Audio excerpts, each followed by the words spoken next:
Halo teman-teman, ini adalah hari terakhir saya di rumah sakit. Jadi sebelumnya saya perkenalkan, saya Tirta Mandiri Hudi, buset, ya kan. Saya kemarin di berbagai video telah membuat berbagai kehebohan. Jadi atas nama pribadi ini Insta Live saya akan menjelaskan semuanya dengan logat yang sangat sopan. Jadi banyak banget netizen sudah terpecah belah di seluruh Indonesia justru karena video yang saya buat. So ada beberapa hal yang perlu saya clearkan di sini. Pertama soal dokter yang meninggal. Jadi saya minta maaf kalau kepleset ngomong itu bahwa dokter meninggal tiap hari, itu saya harus revisi. Ya, dokter meninggal 8 saat itu tetapi tidak tiap hari. Jadi saya minta maaf itu kalau misalkan ngomong dokter meninggal tiap hari, saya cabut pernyataan itu ibaratnya. Dan emang benar meninggalnya 8 tapi tidak tiap hari. Terus kedua mengenai voice note kemarin yang tersebar. Jadi gini, voice note yang tersebar nih saya akan ceritain kronologinya. Ini jujur ngecewain banget ya. Jadi voice note itu ceritanya ada anak di grup, itu tuh grup, tapi saya nggak bisa ngomong grupnya apa, intinya adalah grup persatuan brand gitu. Terus ada seorang anak tuh tanya ke saya, Mas Tirta, kalau misalkan ini itu jadi lockdown, simulasinya kayak apa? Sambil dia ngepcer foto yang udah diklarifikasi sama Jasa Marga bahwa itu hoax, yang apa yang dibongkar, yang di Cipinang. Nah, itu kan simulasi ya. Ya saya bilang di voice note, saya bilang ngechat, panjang Mas kalau simulasi, setahu saya harus izin ini, izin ini, izin presiden, izin ini baru kayak gini. Panjang Mas, mending saya terangkan lewat voice note. Nah, saya buatlah voice note panjang tuh. Saya buat voice note panjang, intinya adalah kalau dari diskusi dengan staf sus presiden, kalau lockdown seperti itu. Nah, saya itu tidak mengatakan lockdown untuk seperti itu gitu, tetapi dalam artian saya ini itu ditanya orang simulasi gitu loh. Jadi orangnya ini menyebarkan voice note saya ke grup-grup keluarga. Wah, itu luar biasa, Pak. Sampai diupload di YouTube tuh saya bingung itu. Saya tunggu dulu sehari, ternyata meledak. Dan di sini saya meminta maaf banget kalau voice note itu jadi viral.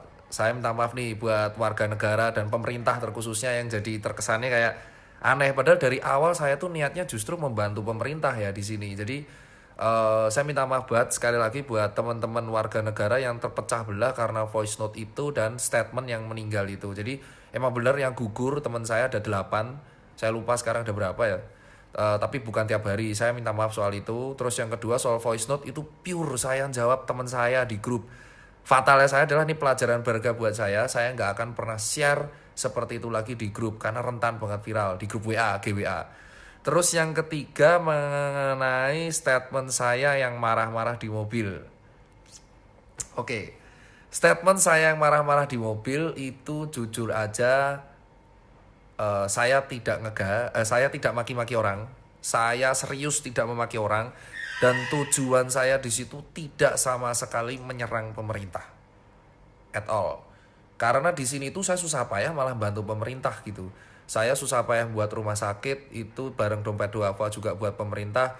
Terus habis itu membuat disinfektan itu juga buat rumah sakit pemerintah. Saya di sini mendukung pemerintah. Cuman kemarin ya jujur saya akui saya posisinya itu 22 jam kerja.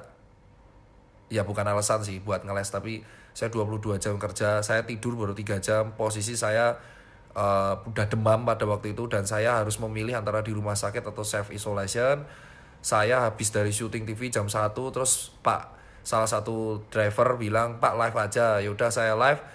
Saya jujur aja pada waktu itu agak kecewa dengan statementnya Pak Jubir gitu kan, yang mengatakan bahwa yang miskin apa namanya menginfeksi yang kaya. Nah di situ saya mengkritik. Cuma dalam artian saya mengkritik di sini adalah sama sebenarnya saya sama Pak Jubir itu mempunyai kelemahan yang sama. Saya tidak bisa filter omongan. Jadi saya minta maaf di situ kalau video yang kedua itu membuat gaduh.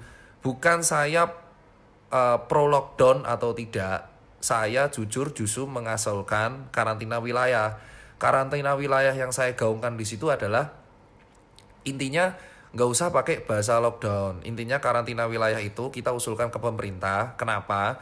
karena masing-masing daerah udah karantina wilayah sendiri. Seingat saya, karantina wilayah itu masih dalam perintah Pak Jokowi. Nah, harapan saya si karantina wilayah itu lewat video itu didengarkan oleh Pak Jokowi untuk menjadi pembahasan. Jadi bukan saya mengkritik, menghujat pemerintah, enggak. Jadi kalau misalkan dari video tersebut nih, saya sampai disebut hujat pemerintah, saya minta maaf.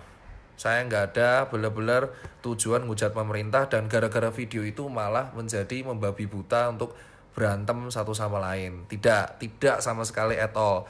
Jadi karena 3 hal ini, jadi saya klarifikasi lagi kesimpulannya. Yang pertama soal yang meninggal, yang wafat tidak tiap hari. Terus yang kedua, voice note itu beredar karena saya menjawab pertanyaan orang. Kalau saya mau mention orangnya juga nggak enak ya saya. Jadi udahlah, saya simpen pelajaran berharga buat saya. Itu pure ada benar-benar simulasi tapi malah dibuat seperti itu. Saya minta maaf kalau buat kegaduhan. Terus yang ketiga soal yang video yang saya marah-marah itu pure kritikan ke Pak Jubir yang terakhir, yang kaya dan miskin. Cuman malah digeser yang ke karantina wilayah. Jadi karantina wilayah di situ saya pengen meluruskan. Tujuan saya adalah supaya kepala daerah itu jadi satu lewat Pak Jokowi, biar gak sendiri-sendiri. Tapi ya alhamdulillah didengarkan. Ya entah disetujui apa enggak itu urusan beliau, urusan pemerintah. Saya support 100% keputusan pemerintah. Kalau misalkan video itu ngebuat viral dan ngebuat ngebuat perdebatan di media sosial, saya minta maaf. Jujur aja, saya nggak bertujuan itu, karena tujuan saya di sini adalah, kembali lagi, saya posisi tujuan di sini adalah kemanusiaan. Saya membantu teman saya yang kekurangan APD first. Yang kedua adalah saya pengen buat rumah sakit lapangan, dan akhirnya kejadian 6 April, sumpah alhamdulillah, terima kasih teman-teman. Rumah sakit lapangan itu saya buat dengan tujuan untuk membantu mengurangi beban pemerintah dalam jumlah peningkatan pasien PDP dan ODP. Terus ketiga, saya ingin buat edukasi masyarakat bersama Menkes, di ACC oleh Bu Kirana, staf Menkes. Hari besok Selasa kita akan buat edukasinya. Yang keempat, kita juga buat edukasi bersama staf khusus Presiden, Belva dan kawan-kawan. Kita akan buat edukasi mengenai masker. Dan yang kelima, kita akan edukasi mengenai disinfektan chamber, terus penyemprotan di terminal, di tempat-tempat publik yang didukung oleh pemerintah. Jadi posisi di sini adalah saya sebagai warga negara Indonesia itu mendukung segala penuh keputusan pemerintah. Dan jujur aja, kalau misalkan ada video itu menjadi hikmah buat saya untuk tidak akan membuat video seperti itu lagi dalam kondisi under pressure, dan lebih mengontrol kata-kata supaya tidak menjadi perdebatan dan membuat berantem media sosial. Tujuan saya menjadikan satu kalian, tapi kalau misalkan hal itu malah membuat kalian pecah belah, saya yang salah. I'm the bad man di sini. Jadi gue minta maaf, dan di sini bukan berarti gue kalah atau enggak, gue salah. Orang kalau salah ya harus gentle. Gue kepleset ngomong berkali-kali gitu, dan ini pelajaran berharga bagi gue. Berarti kalau misalkan gue lagi lelah dan capek, mending gue bed rest dan gue nggak buat video apapun. Dan jujur yang terkait voice note, stop sebarin bos, sumpah demi Allah Rasulullah, itu saya buat untuk jawab pertanyaan orang di simulasi, cuman disebarkan. Itu saya komplain sih ke grupnya, cuman sama ini video saya yang sakit. Jadi saya terangkan sekalian, saya itu hari Jumat masuk ke kondisi saya tuh capek banget, nggak tahu, saya nggak tidur, dan saya connect ke rumah sakit banyak banget. Posisi hari Rabu saya udah negatif, saya nggak ada gejala. Hari Jumat itu saya ke Wisma Atlet, terus saya makan bakso di depan Wisma Atlet, ya terus habis itu saya connect beberapa orang, posisi nggak tidur.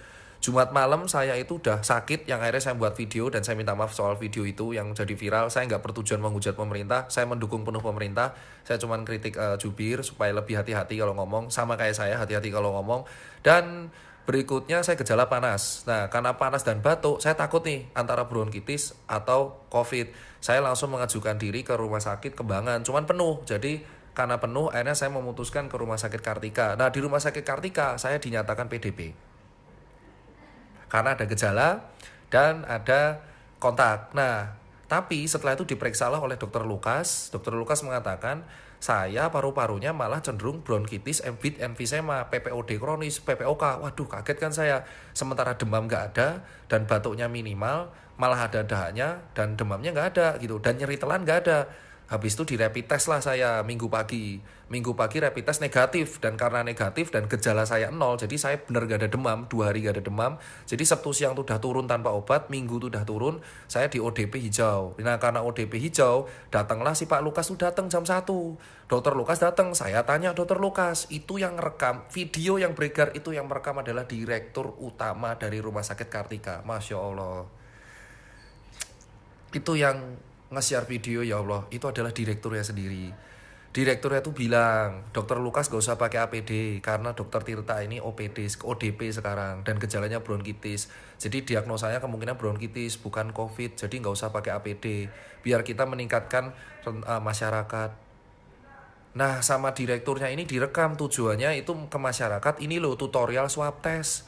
Astagfirullah. Dan yang terjadi adalah sama masyarakat digoreng, dikira saya drama.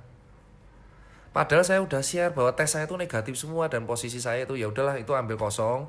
Saya status sekarang adalah penderita pasien bronkitis kronis dan PPOK, dan insya Allah saya sekarang menjalani terapi stop rokok dan akan diajak oleh staf Menkes Bu Kirana dan Pak Terawan dan kawan-kawan untuk membuat sebuah campaign rokok. Jadi itu aja, dan saya bukan COVID.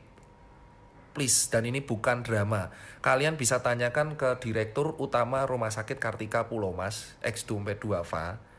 Beliau tuh di awal PDP. Saya dicabut PDP-nya seminggu pagi. Saya udah cerita, tapi video itu digoreng. Jadi buat para teman-teman yang masih share dan masih berantem, saya mohon video ini tolong sebarkan klarifikasi. Saya meminta maaf khususnya kepada pemerintah dan kepada masyarakat kalau misalkan apa yang saya buat malah membuat adu domba dan intinya buat berantem lah. Saya nggak tujuan itu, dan video itu jadi framing dan voice note video dan apalah itu. Saya minta maaf semua. Jadi terutama yang meninggal itu, wafat itu 8 tapi nggak tiap hari. Saya minta maaf kalau kepleset ngomong.